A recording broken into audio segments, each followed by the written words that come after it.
Hello everyone, Shrimati मोहरी देवी Tapadia girls college के YouTube channel में आपका फिर से स्वागत है। इन वीडियो लेक्चर्स में हम इम्यूनोलॉजी के बारे में पढ़ रहे हैं और पिछले वीडियोस में हमने इम्यूनोलॉजी का इंट्रोडक्शन, इनेट इम्यूनिटी और एडेप्टिव इम्यूनिटी के बारे में पढ़ लिया था। आज का जो हमारा वीडियो होगा वो बेसिकली एंटीबॉडीज़ और एंटीजेंस के बारे में होगा। हम इनका फंक्शन देखेंगे और देखेंगे कैसे हमने जब एडेप्टिव इम्यूनिटी पढ़ी थी उसमें हमने देखा था कि बी लिम्फोसाइट जो कि एंटीबॉडीज़ प्रोड्यूस करते हैं एंटीजेंस के ख़िलाफ़, तो वो एंटीबॉडीज़ कैसे प्रोड्यूस होता है, बी लिम्फोसाइट को कैसे सिग्नल मिलता है कि हमारे शरीर में कोई फॉरेन पैथोजन आ चुका है और उसके ख़िलाफ़ हमें कोई एंटीबॉडी बनाना है। और एंटीबॉडी बनाने के लिए, स्पेसिफिक एंटीबॉडी बनाने के लिए एडेप्टिव इम्यूनिटी में हमें एंटीजन का टाइप चाहिए। हमें ये पता होना चाहिए हमारे बी सेल को, बी लिम्फोसाइट को, कि किस टाइप का एंटीजन हमारे अंदर एंटर किया है। तो वो इन्फॉर्मेशन बी सेल को कहाँ से मिलती है, आज हम इन टॉपिक्स के बारे में डिस्कस करेंगे। तो स्टार्ट करते हैं हम आज का टॉपिक। तो सबसे पहले एंटीजन एंड एंटीबॉडी। अब एंटीजन और एंटीबॉडी क्या होते हैं, इनके बारे में आपको जानना पड़ेगा कि फॉरेन मॉलिक्यूल्स जो आते हैं हमारे अंदर, फॉरेन पैथोजन जो इन्वेड करते हैं हमारे शरीर के अंदर, तो हमारे शरीर के अंदर जब वो इन्वेड करते हैं उन्हें हम बोलते हैं एंटीजन। एंटी मतलब अगेंस्ट और जेन का मतलब है यहाँ पे जनरेशन कैपेसिटी, कुछ बनाने की कैपेसिटी, कुछ फॉर्म करने की कैपेसिटी। इन चीज़ को आपको ये आगे इस टॉपिक के एंड तक, आपको इस वीडियो के एंड तक ये समझ में आएगा कि ये एंटीजन क्यों है और एंटीबॉडी इसको क्यों कहा जाता है। इन चीज़ को अपन आगे वीडियोस में समझते जाएंगे कि स्पेसिफिक टर्म, स्पेसिफिक नाम का एक्चुअली मतलब क्या है, एंटीबॉडी क्या होता है और एंटीजन क्या होता है। बट अभी के लिए इस चीज़ को आप नोट कर लीजिए कि जो एंटीबॉडी होता है वो हमारे शरीर में बनता है एंटीजन के खिलाफ। एंटीजन फॉरेन पैथोजन जो हमारे शरीर में एंट्री करते हैं उनसे सिग्नल प्राप्त करके या उनकी इन्फॉर्मेशन लेके उनके खिलाफ अगेंस्ट एक्ट करने के लिए जो हमारे अंदर इम्यूनिटी बनती है वो एंटीबॉडी के फॉर्म में बनती है। और उसके बाद वो एंटीबॉडीज़ जाके एंटीजन से कंबाइन करते हैं, जैसा कि मैंने आपको बताया था। और कंबाइन करने के बाद जो बाकी हमारे इम्यून सेल्स हैं वो एक्ट करते हैं और उस एंटीजन को, उस फॉरेन पैथोजन को मार देते हैं या शरीर से निकाल देते हैं। ठीक, तो अपन अब स्टार्ट करते हैं कि क्या है फॉरेन पार्टिकल। जो है वो हमारे शरीर में तो कई मोड से आ सकता है। फॉरेन पार्टिकल मान लीजिए रेस्पिरेशन के थ्रू हमारे ब्लड स्ट्रीम में, माउथ के थ्रू वो हमारे ब्लड स्ट्रीम में आ गया। तो ब्लड स्ट्रीम में अगर हमारा कोई फॉरेन पार्टिकल है, मान लो एक फॉरेन पार्टिकल है, ओके, वो आ गया हमारे ब्लड स्ट्रीम में। ये है आपका ब्लड स्ट्रीम, ओके, ये आपका है ब्लड स्ट्रीम और इसके अंदर यहाँ पे ये आ गया आपका फॉरेन पार्टिकल। मैं लिखता हूँ इसको FP। अब ब्लड स्ट्रीम के बारे में आपको ये जानकारी भी होनी चाहिए कि हमारे ब्लड में बहुत सारे इम्यून सेल्स भी पाए जाते हैं, तो वो भी यहाँ पे होंगे। यहाँ पे बहुत सारे आपके अलग अलग क्या होंगे, इम्यून सेल्स। इम्यून सेल्स के बारे में मैंने बताया था, डिफरेंट टाइप्स के होते हैं। हम लोगों ने पढ़ा था न्यूट्रोफिल्स, हमने इओसाइनोफिल्स, बेसोफिल्स,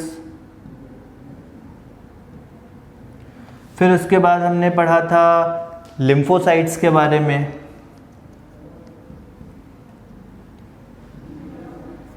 लिम्फोसाइट्स के बारे में हमने उसके बाद हमने और भी पढ़ा था, जैसे कि मोनोसाइट्स,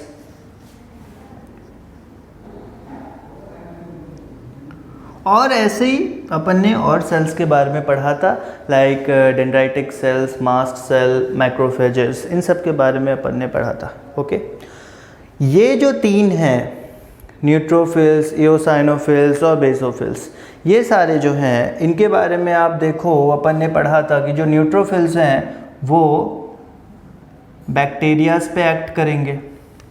न्यूट्रोफिल्स जो है वो बैक्टीरिया पे एक्ट करेंगे। बेसोफिल्स जो है आपके वो क्लॉटिंग में काम आते हैं और कुछ एलर्जिक रिएक्शंस हैं जिसमें ये एक्ट करते हैं। बेसोफिल्स के बारे में आपको पता था कि ये क्लॉटिंग और कुछ क्लॉटिंग में तो काम आते हैं, इसके अलावा एलर्जिक रिएक्शंस में भी एक आते हैं, एलर्जिक रिएक्शंस। ओके, इओसाइनोफिल्स जो है वो हमारे शरीर में जो वॉर्म्स होते हैं, वॉर्म्स, उनके खिलाफ इम्यूनिटी प्रोवाइड करते हैं। ये तो आपके सेल्स थे, बट आज का जो टॉपिक है एंटीजन एंड एंटीबॉडी, वो बेस्ड होगा आपके लिम्फोसाइट्स पे, जिस लिम्फोसाइट को अपन ने एडेप्टिव इम्यूनिटी में पढ़ा था। लिम्फोसाइट्स के बारे में क्या पढ़ा था? 2 टाइप के लिम्फोसाइट्स हमने देखे, बी लिम्फोसाइट और टी लिम्फोसाइट। अब बी लिम्फोसाइट के बारे में हमने ये पढ़ा था कि बी लिम्फोसाइट जो है वो एंटीबॉडी प्रोड्यूस करता है। तो अब इसके बारे में देखते हैं कि लिम्फोसाइट्स के क्या फंक्शन है इस एंटीबॉडी प्रोडक्शन में, और कैसे एंटीबॉडी एंटीजन से लड़ता है और उसके खिलाफ इम्यूनिटी प्रोवाइड करता है हमारे शरीर को। Okay, so will see. तो यहाँ पे आपका ब्लड स्ट्रीम है, उसमें फॉरेन पार्टिकल आ गया और यहाँ पे इम्यून सेल्स भी प्रेजेंट हैं। अब यहाँ पे जो इम्यून सेल्स प्रेजेंट हैं, उन इम्यून सेल में एक इम्यून सेल और होता है जिसके बारे में आपको याद होगा,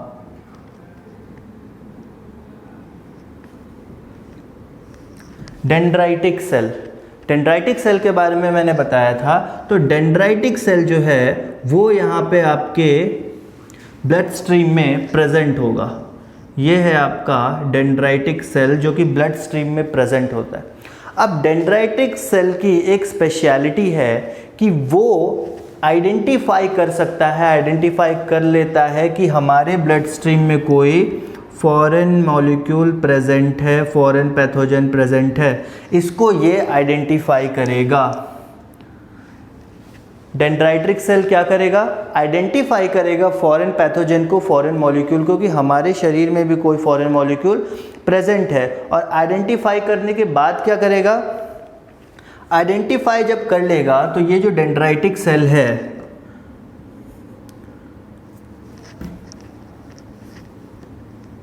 identifies the pathogen and engulf it। मतलब फॉरेन पैथोजन को आइडेंटिफाई करेगा और उसको निगल जाएगा, एनगल्फ कर लेगा। मैंने बताया था एनगल्फ करना मतलब फैगोसाइटोसिस, फैगोसाइटिक सेल्स, फैगोसाइट कर लेगा, इनगल्फ कर लेगा फॉरेन पैथोजन को। तब इनगल्फ कर लिया फॉरेन पैथोजन को, तब ये जो डेंड्राइटिक सेल है, इसका एक तो दूसरा फंक्शन ये है कि ये मोटाइल होता है, ब्लड स्ट्रीम में घूमता रहता है इधर उधर। तो अब ये घूमते घूमते इसने तो पहचान लिया कि ये फॉरेन पार्टिकल है, उसको इनगल्फ भी कर लिया। इनगल्फ करने के बाद जो डेंड्राइटिक सेल है ना, उसके तरफ से एक चीज़ देखो कि इनगल्फ तो कर लिया उसने पैथोजन को, पैथोजन इसके अंदर आ गया, पर वो पैथोजन का एक पोर्शन, एक छोटा सा पोर्शन, ये पैथोजन था।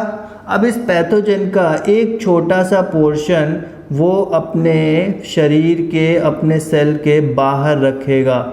अब ये पोर्शन आपको दिख रहा है कि ये जो पोर्शन है ये इसके शरीर के बाहर निकला हुआ है, और ये जो पोर्शन इसके शरीर के बाहर निकला हुआ है वो एक्ट करेगा एंटीजन के रूप में। ये एक्ट करेगा एंटीजन के रूप में, एक सिग्नल के रूप में, ताकि इस डेंड्राइटिक सेल के इस सिग्नल की मदद से आगे जाके हम एक इम्यून रिस्पॉन्स क्रिएट कर पाएँ और इस एंटीजन के खिलाफ एक एंटीबॉडी क्रिएट कर पाएँ। तो अब डेंड्राइटिक सेल तो हमने देख लिया कि यहाँ पे एक एंटीजन यहाँ पे एक तरह से क्रिएट हुआ, जिसको अपन बोलते हैं MHC2,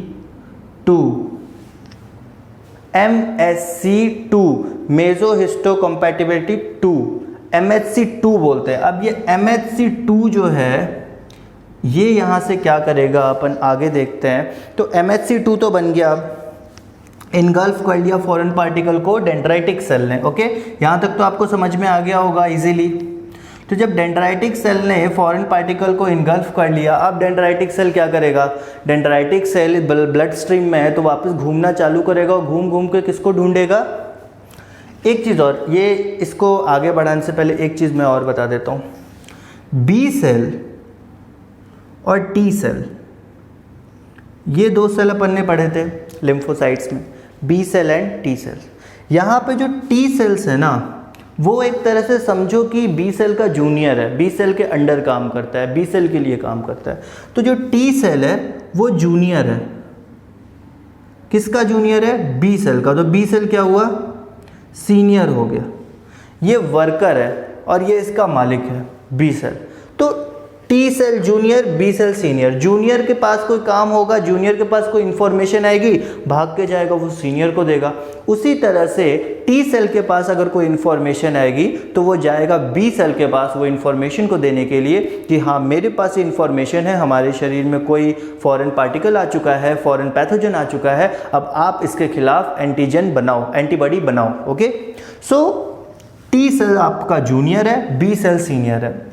अब यहाँ पे जो डेंड्राइटिक सेल है जिसके पास ये इंफॉर्मेशन है और उस पैथोजन को इसने इनगल्फ कर रखा है, वो डेंड्राइटिक सेल जाएगा किसके पास?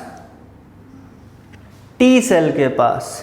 वो डेंड्राइटिक सेल जाएगा टी सेल के पास और टी सेल के पास जो कनेक्टिंग साइट होगी वहाँ पे ये जो MHC2 है वो दे देगा इसको। ओके, यहाँ तक समझ में आया? बहुत इजी है, ज़्यादा मुश्किल नहीं है। MHC2 कैरी कर रहा है डेंड्राइटिक सेल। डेंड्राइटिक सेल का काम है सिर्फ इसको यहाँ से वहाँ ले जाना, ये इनको ख़त्म नहीं करेगा। डेंड्राइटिक सेल का काम है इसको यहाँ से लेके टी सेल तक जाना। अब टी सेल के पास गए और टी सेल ने यहाँ पे इसको अटैच कर लिया। मान लो इसको मैं मिटाता हूँ थोड़ा,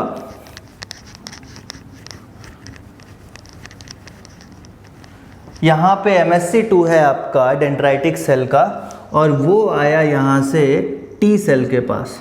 ये टी सेल है, ये टी सेल के पास एक बाइंडिंग साइट है और ये जो MHC2 है वो आके यहाँ पे बाइंड कर गया। ओके, ये MHC2 आके यहाँ पे बाइंड कर दिया। अब ये MHC2 आके यहाँ पे जैसे ही बाइंड करेगा तो दो फंक्शन होंगे टी सेल में, दो तरह के रिस्पॉन्सेज आएंगे। पहला रिस्पॉन्स ये, पहला तो एक एक्टिव रिस्पॉन्स होगा और दूसरा एक और रिस्पॉन्स होगा। एक तो ये टी सेल को एक्टिव कर देगा, जैसे ही एक फॉरेन पैथोजन का एंटीजन, फॉरेन पैथोजन का MHC2 पार्ट टी सेल पे अटैच होगा तो टी सेल को एक्टिव कर देगा और आगे फर्दर एक्टिव जो पोर्शन होगा वो आगे काम करेगा। और एक और पार्ट बनेगा जिसमें इस एंटीजन की मेमोरी बनेगी। और मेमोरी बनना क्यों ज़रूरी है, हमने एडप्टिव इम्यूनिटी में पढ़ा था।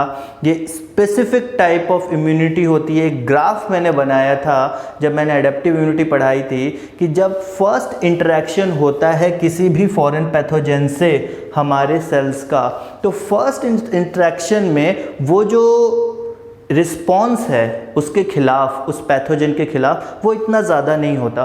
पर जैसे ही सेकेंड बार उससे इंटरेक्शन होता है, सेकेंड बार वो पैथोजन हमारे शरीर में आता है, तो जो इम्यून रिस्पॉन्स है वो ज़्यादा हाई लेवल का होता है, काफ़ी हाई लेवल का होता है। वो इसी कारण से होता है कि यहाँ पे उसकी मेमोरी बनाई जाती है, उसको एक USB पोर्ट की तरह इंजेक्ट कर दिया जाता है, हमारे अंदर मेमोरी आ जाती है हमारे सेल्स में कि हाँ ये सेल था या ये ऑर्गेनिज्म, ये पैथोजन था जो कभी ना कभी हमारे शरीर में एंटर किया था और इसने डिजीज कॉज करने की कोशिश की थी।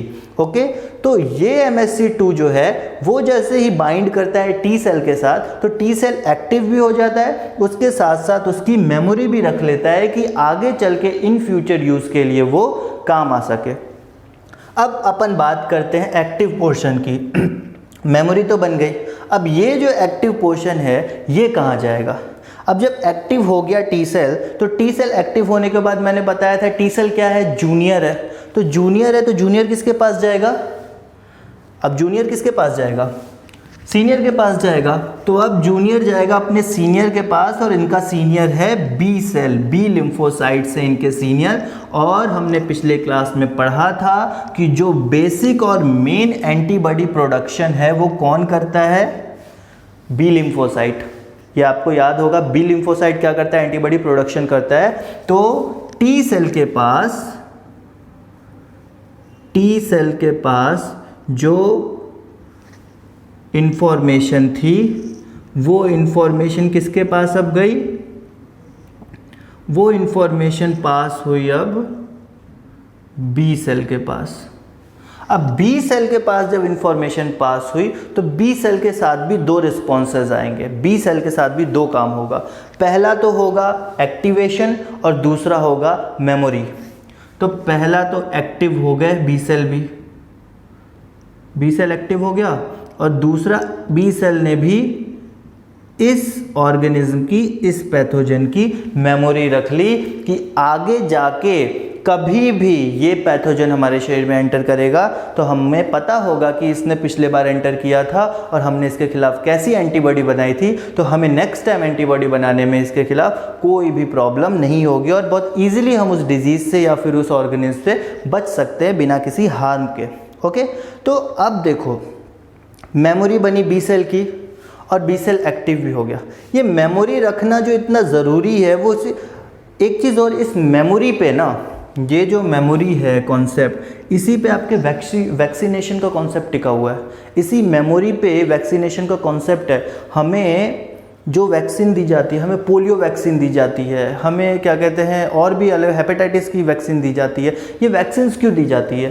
क्योंकि वो एक एंटीबॉडी क्रिएटेड है पहले से। हमारे शरीर में जो एंटीजन आते थे उन एंटीजन के खिलाफ एक एंटीबॉडी हम लोगों ने बना रखी है, इसलिए उसको इंजेक्ट करते हैं ताकि हमारे शरीर में वो कभी भी आएंगे तो हम उससे लड़ सकते हैं। तो ये है वैक्सीनेशन की कॉन्सेप्ट। वैक्सीनेशन का भी कोर कॉन्सेप्ट मेमोरी पे ही बेस्ड है।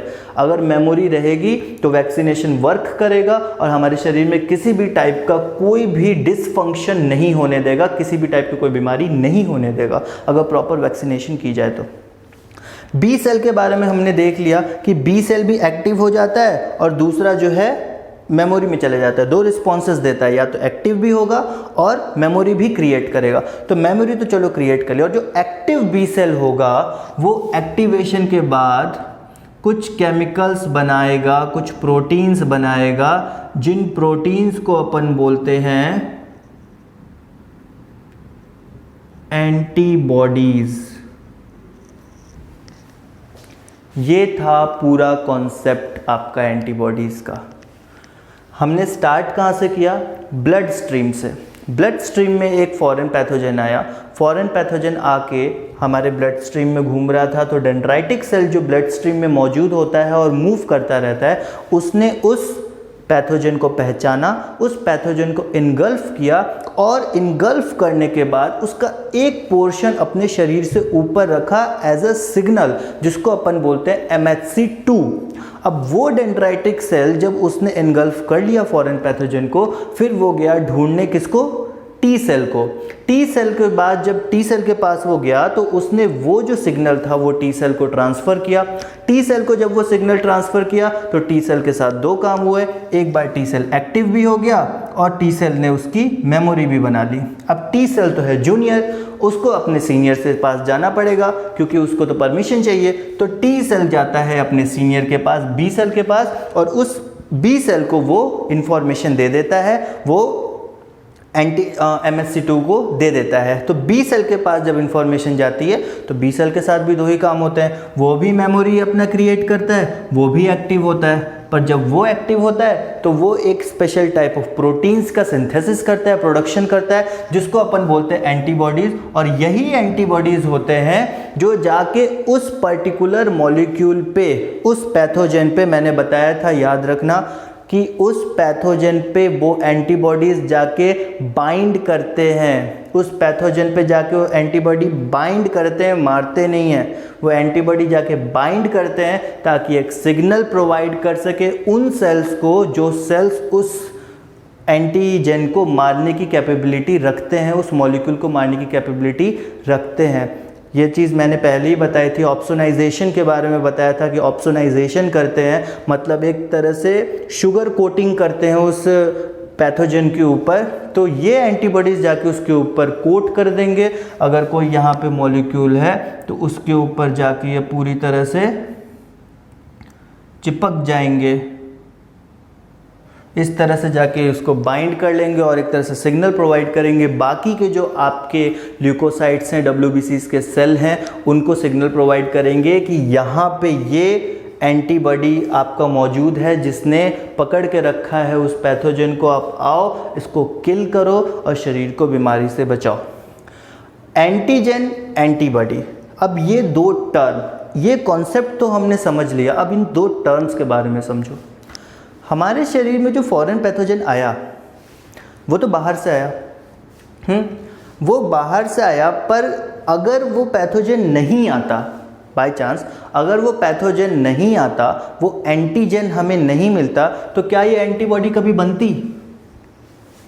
आप सोचो, अगर वो पैथोजन नहीं आता, डेंड्राइटिक सेल उसे कैप्चर करके ये जो इन्फॉर्मेशन है वो नहीं देता, तो क्या कभी भी ये एंटीबॉडी बन पाती? नहीं बन पाती। तो ये जो इन्फॉर्मेशन है, वो इन्फॉर्मेशन आपको कहाँ मिल रही है? ये सारा वर्क कहाँ हो रहा है? आपके बॉडी के अंदर, आपके बॉडी के अंदर ये वर्क हो रहा है। दैट्स वाई ये बॉडी बोला गया है। और बॉडी के अंदर वर्क हो रहा है, पर एक चीज़ के, एक फॉरेन पैथोजन के अगेंस्ट हो रहा है। That's why this is called antibody. Against the body, body के अगेंस्ट कोई पैथोजन आया, उसके लिए हमने एक केमिकल प्रोड्यूस किया, एक प्रोटीन प्रोड्यूस किया। दैट्स वाई इसे एंटीबॉडी बोलते हैं। अब यहाँ एंटीजन जो है, एंटी का मतलब अगेंस्ट और जन का मतलब मैंने बताया था जनरेशन कैपेसिटी। अब एंटीजन में जनरेशन कैपेसिटी है या नहीं, ये आप खुद सोचो एक बार। एंटीजन नहीं होता तो क्या एंटीबॉडी का जनरेशन या फॉर्मेशन होता? नहीं होता। मतलब इस एंटीजन के अंदर, इस एंटीबॉडी के जनरेशन का एक पावर है ना। जब तक ये आएगा नहीं शरीर में, ये एंटीजन जब तक आएगा ही नहीं शरीर में, तो एंटीबॉडी का प्रोडक्शन कहाँ से होगा? एंटीबॉडी के प्रोडक्शन के लिए एंटीजन का होना ज़रूरी है। एंटीबॉडी के जनरेशन के लिए एंटीजन का होना ज़रूरी है। दैट्स वाई इसको एंटीजन बोला जाता है। जन फॉर जनरेशन। किसका जनरेशन? एंटीबॉडी का जनरेशन। और एंटी क्यों है? क्योंकि ये जो जनरेशन होगा वो उसके अगेंस्ट ही होगा। जो वो जनरेट करेगा, एंटीजन जो इन्फॉर्मेशन देगा, उस इन्फॉर्मेशन के बेस पे जो चीज़ जनरेट होगी वो उसी को ख़त्म करेगी। एक तरह से समझो इसको, बोलो हिंदी में तो अपने पैर पे खुद कुल्हाड़ी मारना। इसका जनरेशन होगा तो वो एंटीबॉडी क्या करेगा? वो इसको खुद को मारेगा। तो ये जनरेट तो कर रहा है पर अपने ही खिलाफ जनरेट कर रहा है। इसकी इन्फॉर्मेशन हम ले ली और इसी इन्फॉर्मेशन से बी लिम्फोसाइट ने, बी सेल्स ने एंटीबॉडी तैयार कर ली। तो आपको आई होप ये समझ में आया होगा कि एंटीजन क्यों है, क्योंकि इसके अंदर जनरेशन कैपेसिटी है, पर जो जनरेट होता है वो इसके खिलाफ ही होता है। और एंटीबॉडी क्यों है? क्योंकि आपके बॉडी के अंदर हो रहा है, आपके ब्लड स्ट्रीम के अंदर हो रहा है, पर किसी पर्टिकुलर पैथोजन के खिलाफ हो रहा है। That's why it is antibody and this is antigen. ये चीज़ आपको आई होप समझ में आई होगी।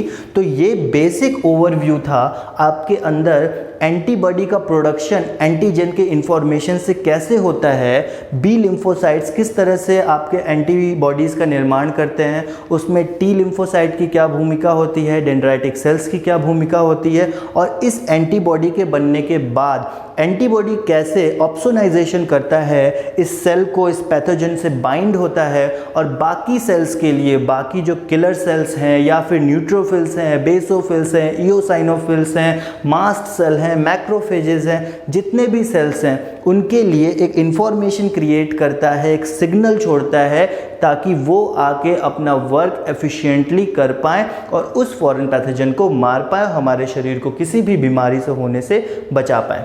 ओके, तो ये एक बेसिक ओवरव्यू था आपका एंटीजन एंड एंटीबॉडी के बारे में।